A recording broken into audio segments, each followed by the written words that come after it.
Good afternoon. My name is Foluke Adebisi. I'm from the University of Bristol. My brief today, given by Neil, is to deliver a provocation on truth, decolonization, and the neoliberal university. So if you are provoked at the end, please let me know. And if you are not, please let me know and I'll see what I can do. So this is a picture of the River Niger. Well, there are two pictures actually. And I once lived beside this river, and from my balcony, I could often see the sun reflecting off its waters. This river is over 4,000 kilometers long. Her flow begins in the easternmost end of West Africa at the highlands of Futajalon in Guinea-Conakry. And she flows west till she exits the land from the Oil River's delta into the Atlantic. She has had many names over the years. The people of Songhai called her Isa, the Hausa called her Kwara, and the Tuaregs called her Egere Nigerewen, meaning the river of rivers. This river for thousands of years served as a transport system in one of the most diverse regions of the world. She has provided sustenance for all forms of life. Her ebb and flow have marked time for generations. She has witnessed empires rise and fall, and still she flows. But for those students who now go to school around her, the only things they are taught about her are that her name was given to her by Leo Africanus, an Andalusian diplomat.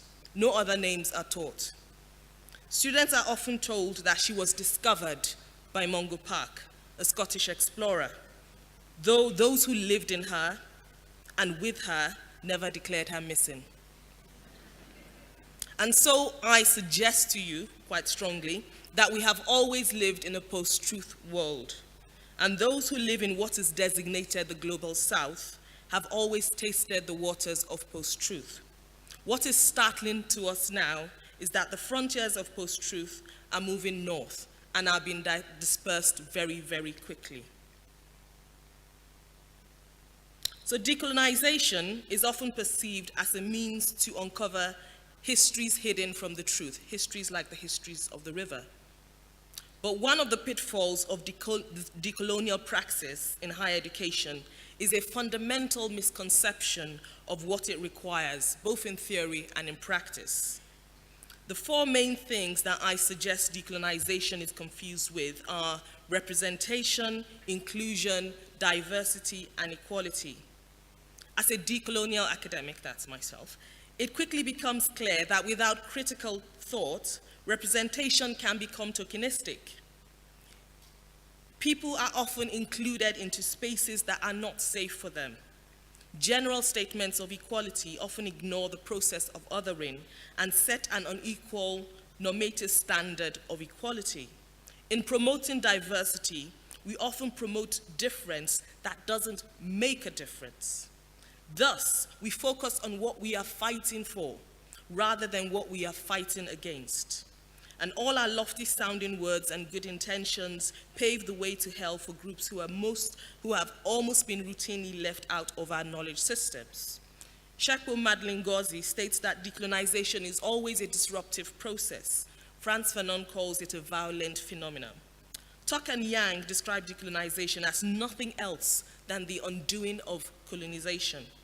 As Joel Mudiri tells us, decolonization is an insatiable reparatory demand, an insurrectionary utterance that always exceeds the temporality and scene of its enunciation. It entails nothing less than an endless fracturing of the world colonialism created. What then is this world that was created that must be fractured? Note that we often confuse the passing away of political structures with the permanence of colonial logics that drove the colonial process and continue to drive our institutions and our world. There are two overarching logics that I refer to here. One is the commodification of space and nature. The other is the commodification of humanity and variably valued labor. Built on these overarching logics is the mostly racial and gendered categorization and hierarchization of people into those who labor and those who benefit from that labor. This system is given legitimization by drafting people, who Fanon calls the wretched of the earth, into what Fanon as well calls a zone of non-being. According to Grossfogel, this is the line below the line of the human. Hickel calls this the sacrifice zone. As Achille Mbembe's work on the practice of necropolitics explains, political power is deployed globally to decide who may live and who must die, in service of maintaining this world that colonialism created.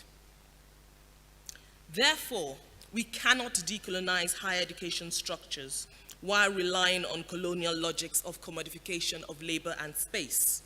This commodification of higher education in the UK is exemplified by all sorts of university rankings, all these letters, alphabet soup, ref, tef, NSS, KEF, WTF. These all rely on logics of linking value to particular definitions of productivity, while also ignoring institutional racism, sexism, ableism, and homophobia, among other things. These refusals to see, refusals to change, mean that we have strapped ourselves to a machine designed to destroy us. Living in hope that before it does, at least it feeds us, sustains us for a while, unlike the poor, benighted souls in the sacrifice zone, the wretched of the earth, trampled under the wheels of this machine and then cast into the river with its forgotten names, its waters closing over their heads as they drift off into the silence. We do not remember their names. Their bodies and their realities were too dissonant and distant to fit into the normative frames of disciplines that did not consider the wretched human at the dawn of the discipline's inception. Now the discipline is complete, the canon is closed, and all it can do is fire out at a dying world.